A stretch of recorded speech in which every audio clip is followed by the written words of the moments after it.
Good afternoon. Welcome back to the channel. I'm John Casey, and this is the West Side Story for March 22nd, 2022.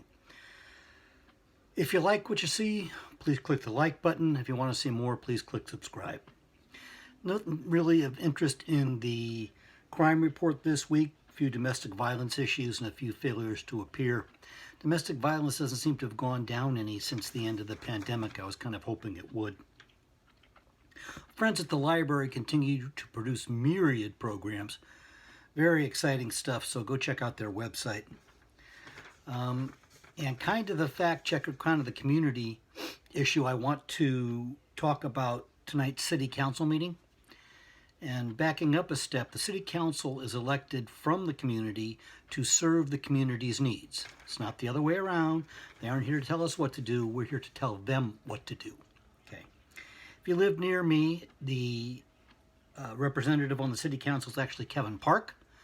Kevin's a good man. I've changed information with him several times. Feel free to reach out to him. If you don't know how, there is a phone number and an email address for him on the city's website. So check that out. As mentioned, the city council is meeting. They actually started at either 2:30 or 3:30 this afternoon, depending upon whose report you use. A number of items in that closed session, which is what they do first. They go off to that room to the left of the dais, and they actually hammer some things out.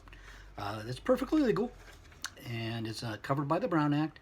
The requirement is, one, that they talk about what they are going to talk about in that meeting before they go in, and when they come out, they have to announce if they made any decisions while they were in that meeting. Ralph Brown, I know he's long gone, but he actually had a very, very clear vision of what the Brown Act was supposed to do, and quite frankly, it's a wonderful piece of legislation. So, in tonight's meeting, they're supposed to talk about hiring both a new city attorney and a new city manager. I read a report this morning that a fellow who I always call Raj, but apparently his name is Raj V. Batra, who was previously city manager of Santa Clara and was kind of forced out, is being considered for the temporary role. I never met the man, but even a not so good city manager would be better than nothing at all, in my opinion.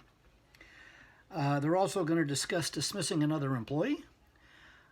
There's really very few employees left who work at the level where they report directly to the council, so I'm not quite sure what that's about. Possibly it's some cleanup on the dismissal of Deanna Santana.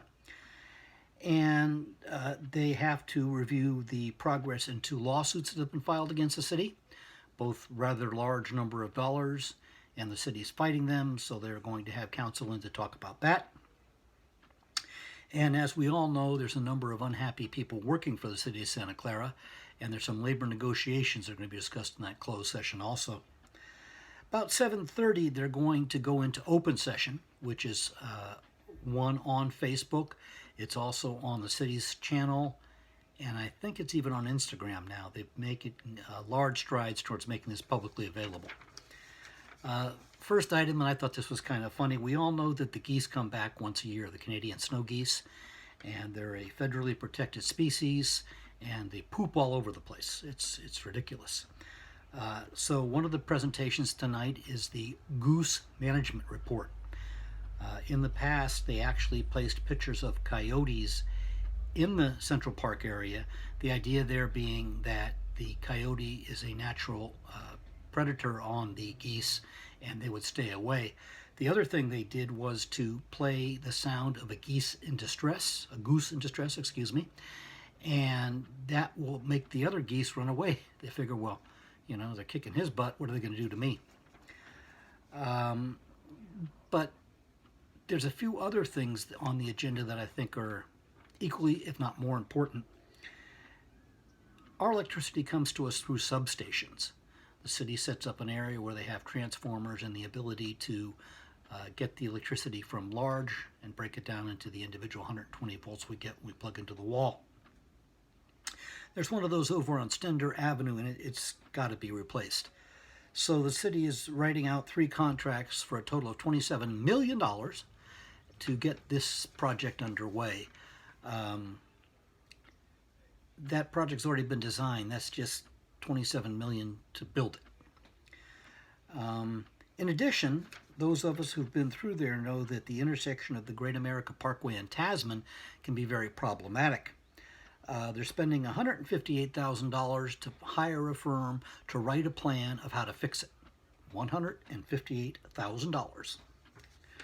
Additionally, the police department needs some more body-worn cameras, and there are some maintenance issues. So they're writing a contract with the supplier of those for $2.2 million. Okay? The city is required to have a solid waste management plan. They don't have the people on board to write it, so they're going to write a consulting contract for $755,000. Again, among the many things that I like about Santa Clara is if you have a problem with electric or water or sewer, there's somebody available. That activity has been outsourced to the tune of $5 million.